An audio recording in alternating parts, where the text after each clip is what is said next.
Hey guys, I'm here to get into one of the most organically beautiful films I've ever seen, Lost in Translation. This came out in the year 2003, directed by Sofia Coppola.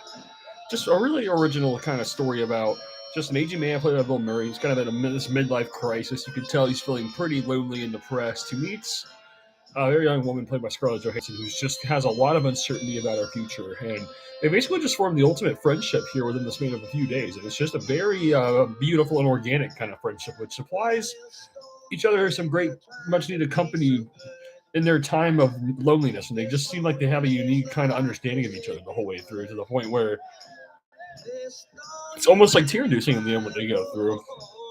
Where you just kind of feel something for all the bittersweet emotions that this film takes you through. There's just perfect chemistry with all the dry humor. There's a very like feel good, cozy spirit to it. Very subtle emotions coming through Scarlett Johansson's character Charlotte.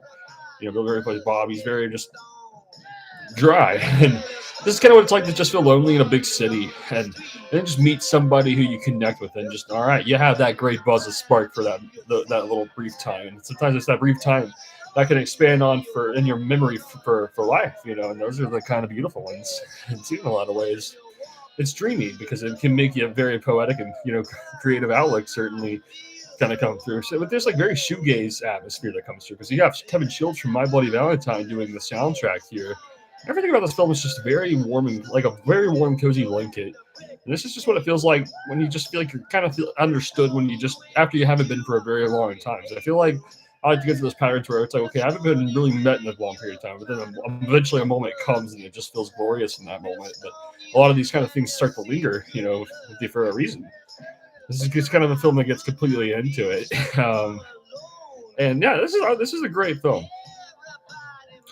It's just a very it's one of the first films that came around I think in the 2000s that was just that I got a lot of popularity. That was just like, yeah, it had no plot to it whatsoever. It's literally just hanging out with a bunch of characters. It feels like, which is just kind of the conventional way of just like I think modern indie films where you're just literally getting to know characters really well and your deep personalities and just kind of everything who they are and what they go through this film. 'Cause it's just like what it is to just make a full connection with someone. It's like they can literally start like stir a sense of magic within each other. It happens in just a moment. It's not like a feeling of like I miss them all the time. It's like, wow, I just feel like I met a guardian angel more so, and that's like even better. It's like the friendship feeling, maybe like the sister that I've always wanted, kind of represented in this film. It feels like meeting that sister who just like, yeah, I got you, bro, and it just has a smooth connection from there. So this is a beautiful film that just gets into a very like just kind of finding a connection during a lonely period. And it's just masterful directing, perfect dialogue all throughout this. Very charming, too. It's just, yeah, this is a cozy film in every sense of the word. It reminds me a lot of that tone and aesthetic that Before Sunset has, where it's like a little bittersweet, a little melancholic. They're both kind of like this quarter life crisis in their life, and they don't really get to evolve it further. But then there's like a beauty in that strength and that melancholy in itself. It's just kind of a one of a kind moment happening here. They're going out singing karaoke, having a great time. But then there's like a lot of moments where they just kind of plain old can reveal just information to each other that seems like they've been bottling up their whole lives. And yeah, there's just a unique amount of love that's kind of possessed here, and understanding. That's what this film's all about. It's all about understanding and a friendship.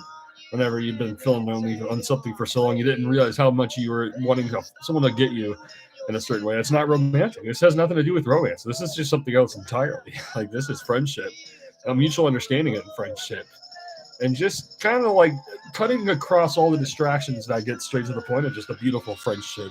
And this just gets right to that because this is like finding the beauty, finding the deep connection, and just layers of each of like just how people are and the mechanics and all that.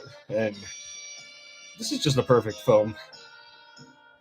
Really, just taking you through this brilliant melancholic mood piece, like, and it feels like very much like a film. A lot of films of the 2010s would go on to feel like this. I feel like this is one of the first to kind of do it, like in this particular modern formula, where it's like urban, but it's completely different loneliness from, say, like a lot of the Martin Scorsese films. This is loneliness that's met of an understanding and kind of like success moves on. Like a little bit more of a modest kind of tone lives in this. Yeah, this is just totally my like one of my favorite films of all time. For just purely a rosy place. You know, there's a rosy outlook living in this film, and this is like by far I believe Sofia Coppola's masterpiece. Like she's made a lot of interesting stuff. Not all of it's resonated with me. Some of it's pretty great. Admittedly, a fantastic director, but this is where it shines. I mean, in a very universal language. I think this is just a very universal language that kind of comes through this film, and the ways of loneliness that's captured. It's quite perfect, and it's a very original film too. So yeah, I actually recommend this to anyone who's looking for something of a melancholic movie, and particularly a film that resonates with a quarter life crisis. As it seems like a lot of films in the early mid 2000s were about like quarter life crisis journeys, you could say. This is a very intimate one and a very beautiful one the entire way through. So yeah, if you're looking for anything that remotely like that, like a melancholic, not really fun, more melancholic drama, yeah, this is the perfect film. So recommended highly.